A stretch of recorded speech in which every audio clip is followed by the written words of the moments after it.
Living and working on the sea is uncomfortable and scary. If you are not a regular visitor to the rig, the first sight of how personnel are even lifted from the vessel onto the rig would not only trigger anxiety, but a total regret for making such a journey. This is certainly not for the faint-hearted. It is scarier and dangerous if the work is on an oil rig because of the frequency with which falls occur resulting from slips due to water or oil on the deck and more often improper ladder use. And for people with intense fear of situations involving heights, their stay on an oil rig is a torturous one.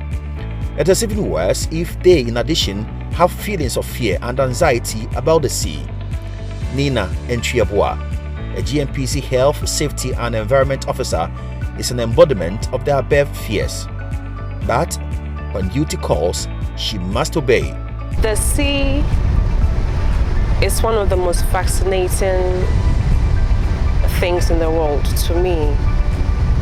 Whenever I drive by the beach, I get excited. But I've been here for 1 week, and this is the first time I've stopped to look at the sea. I love the sea, but I'm scared of getting into the water. Her greatest fears, which are not only height and water, but the huge and intimidating oil decommissioning equipment with those buzzing sounds, are all what she sees around her, and that will not change until her 28-day stay here on the Mr. Lewy platform is over. I'm standing at one of the highest heights here, or my highest heights ever. I'm scared of heights. I'm scared of falling into water.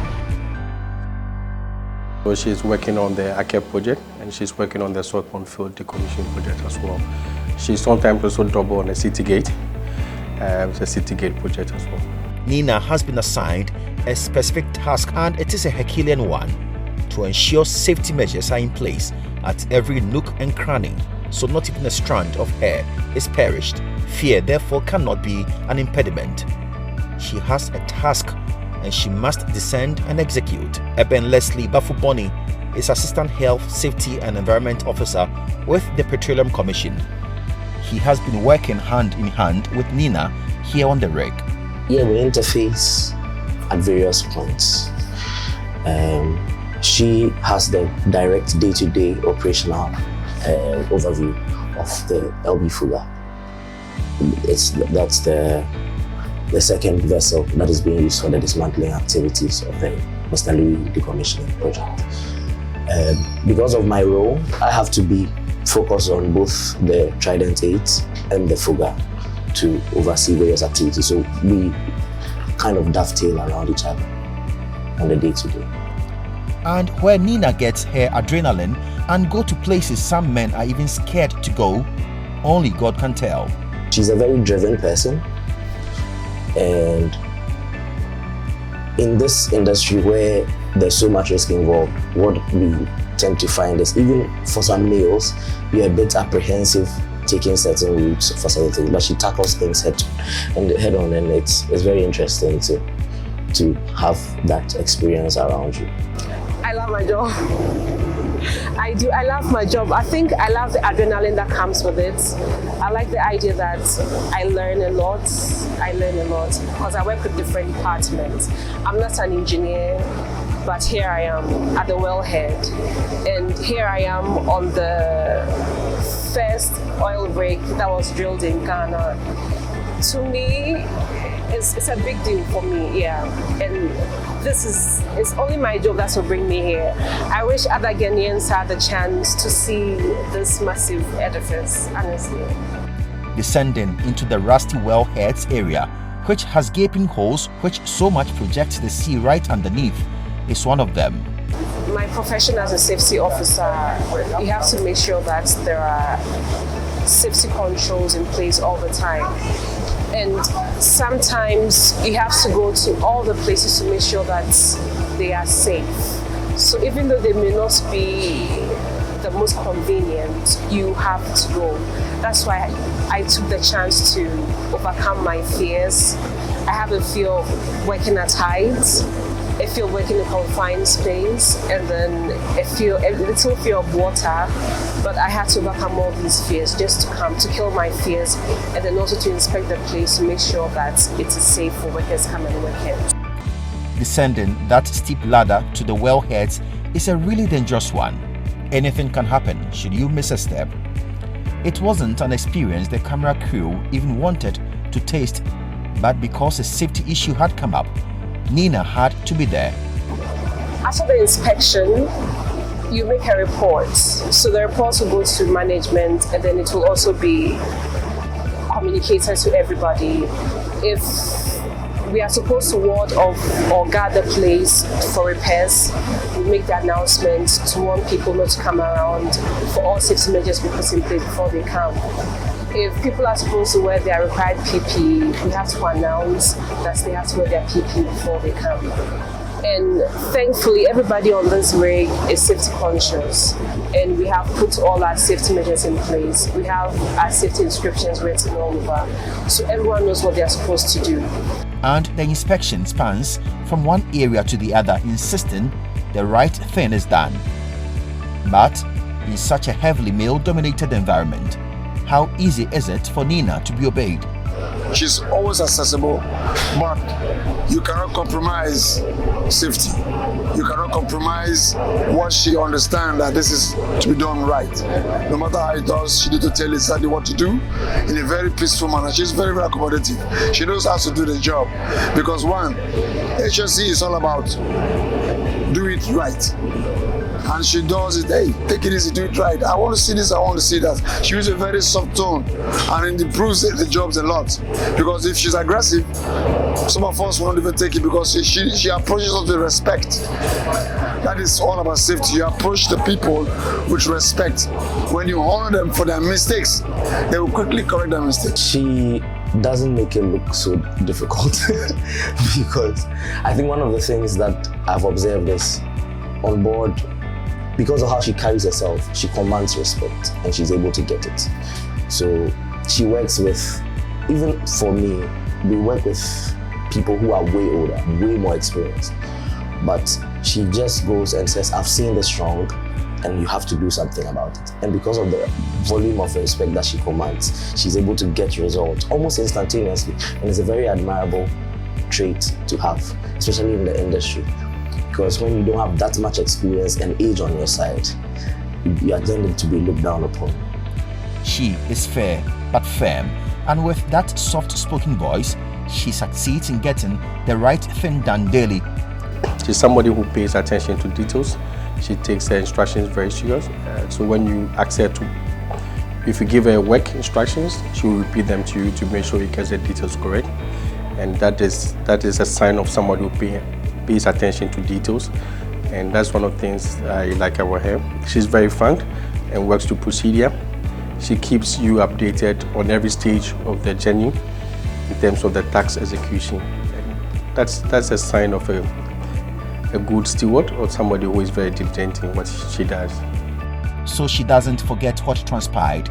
Nina would rush back to her office and document. This too is another difficult one because it warrants that she reclimbed all the ladders she descended moments ago. It doesn't end there. When she gets to her office, which is a no-go zone for her safety boot and other PPEs, she would have to change again. This cycle repeats countless times in a day. I was offshore 2 weeks ago. I had to visit the Fuga. In order to visit the Fuga, I had to climb a scaffold that's about 20 meters high to be able to get to the Fuga. And I was complaining that this is tedious task. And I realized that I've sent somebody to be doing this on a daily basis. If men like me can complain in such a hostile environment where women thrive on day-to-day basis, there's a need to celebrate it. Ascending and descending these unfriendly ladders back to back and carefully walking on the oil-covered floors and the deafening noise from the numerous equipment here are enough to drain anyone physically and mentally. And when the day is over and night is drawing nigher, and shadows of the evening steal across the sky, and every soul on the rig retires to their cabins, that is the time another working session begins for Nina. It is now that she has to sit and put together a comprehensive report on all that transpired during the day. This at times took her beyond midnight, and as if by default, the sun rises with her. Technically, on this assignment, she sleeps not more than 4 hours daily. Every day I wake up at 5 o'clock, I get to the office by 5:30. By 6 o'clock I have to join the men for their toolbox talk. And they usually do the morning prayers, so I join the morning prayers, and then by 6:30 we are done with our morning talk. And I have a chat with the company's HSC person, so we have that brief for the day and then our previous day. And then by 7:30 I join the main call. We have discussions on operations and the HSC issues, and by 8 o'clock we are on the field working. By 5 a.m. Nina is up already and prepared to softly speak to the hearts and minds of the men to play it safe on the rig. Women are the kingmakers. In the making, they are the kingmakers. So seeing a lady among us, it shows that she is a mother, one, and we need to give her that respect. Everybody's happy seeing a lady being at the top. She doesn't know it all, but the little she says, we take it because we believe, we respect her as a woman. She is calm. Being one of two, the only two women amongst about 200 people working on this rig, initially was a bit intimidating, but I think the men around have created a warmth for me. They are not, I'm not saying they'll baby me, but they've helped me. If they see that I'm going into any danger, they will try to prevent me from going into it. I would say I haven't had any form of harassment. It's very comfortable. When I was coming, I had the perception that with a lot of men around, I'll be a bit harassed, but I haven't felt any of that yet. Her day starts with a 5:30 a.m. toolbox meeting, and each supervisor is supposed to catalog various safety measures they have put in place to ensure 100% safety is achieved for the day.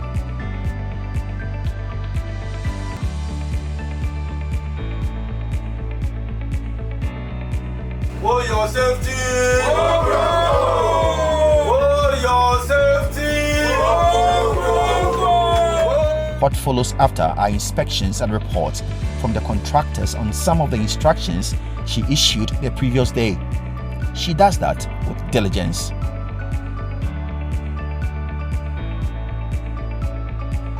She's outstanding, and it's easy to adapt somebody who is outstanding to a novel situation. So when we started the shore pump project, there was a need for somebody to go set up a shore-based operation. Nina was the person that we chose to do the shore-based operation. She set up the lifting procedure, did the risk assessment, coordinated all the crew change, came out with the procedure for all that at the shore base. When the fugger was coming in, the fugger is the jack-up barge doing the dismantling.